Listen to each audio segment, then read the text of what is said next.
ડભોઈ તાલુકાના ચાંદોદ પંથકમાં કુદરતી આફતે ખેડૂતોની આશા પર પાણી ફેરવી દીધું છે। વાવાઝોડાએ 3000 હેક્ટરમાં મકાઈના પાકનું નિકંદન કાઢી નાખ્યું છે।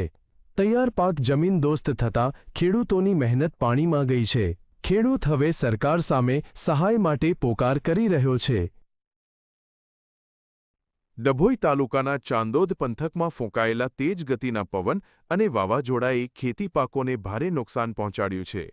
અંદાજે 3000 હેક્ટર જમીનમાં લહેરાતો મકાઈનો પાક સંપૂર્ણપણે જમીનદોસ્ત થઈ ગયો છે। તીવ્ર પવનના કારણે મકાઈના કાચા પાકા છોડ મૂળમાંથી ઉખડી ગયા છે અથવા વચ્ચેથી તૂટીને ઢળી પડ્યા છે।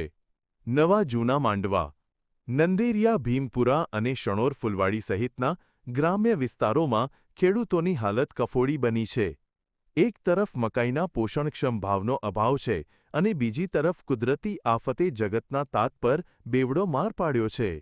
મોંઘા ભાવના બિયારણ અને ખાતરનો ખર્ચ કર્યા બાદ તૈયાર પાક નિષ્ફળ જતા ખેડૂતોને માથે હાથ દઈ રોવાનો વારો આવ્યો છે। મકાઈનો પાક મોટા ભાગનો હતો જે બધો જ ધરતીદોસ્ત જમીનદોસ્ત થઈ ગયો છે। એટલે અમારે મોટા ભાગે ખેડૂતો બિયારણનો દર વેચાતો લાવેલા છે। એ ઠેલીના ભાવ લગભગ 2100 થી 2200નો ભાવ હતો અને અત્યારે મકાઈના ભાવ છે નહીં। આસમાનના ભાવ જે હતા ગયા વર્ષ એની જગ્યાએથી આ વર્ષમાં 1600 થી આજુબાજુના જ ભાવ છે। એટલે ખેડૂતોને રોવાનો વારો આવ્યો છે એવો ઘાટ છે। માત્ર મકાઈ જ નહીં પરંતુ આંબાવાડીઓમાં પણ ભારે તારાજી સર્જાઈ છે।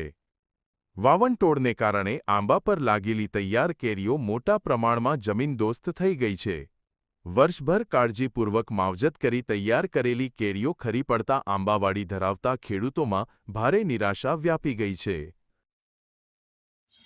નંદેરિયા, પછી સંઢૂર, પછી જૂના માંડવા, ગામડી, ફૂલવાડી, સતીસાણા, પછી ચાણોદ, નવા માંડવા, જૂના માંડવા બધા ગામોનો મકાઈ એકદમ જ અંદાજિત કેટલી જમીન હશે? અંદાજિત જમીન અમે લગભગ 3000 હેક્ટર જેટલી હશે। ટોટલી મકાઈનું જો વાવેતર હતું। હવે શું કરવું, ખેડૂત ક્યાં જશે? કુદરતી આફતના કારણે સમગ્ર વિસ્તારમાં ખેતી સદંતર નિષ્ફળ નીવડી છે। પાયમાલ થયેલા ખેડૂતો હવે સરકાર પાસે નુકસાનીનો ત્વરિત સમીક્ષા સર્વે કરાવી વળતર ચૂકવવાની માંગ કરી રહ્યા છે। ખેડૂતોની આજીવિકા પર આવેલા આ સંકટને પગલે વહીવટી તંત્ર વહેલી તકે યોગ્ય કાર્યવાહી કરે તે અત્યંત અનિવાર્ય બન્યું છે। કિંજલ ભટ્ટ, GSTV, ડભોઈ।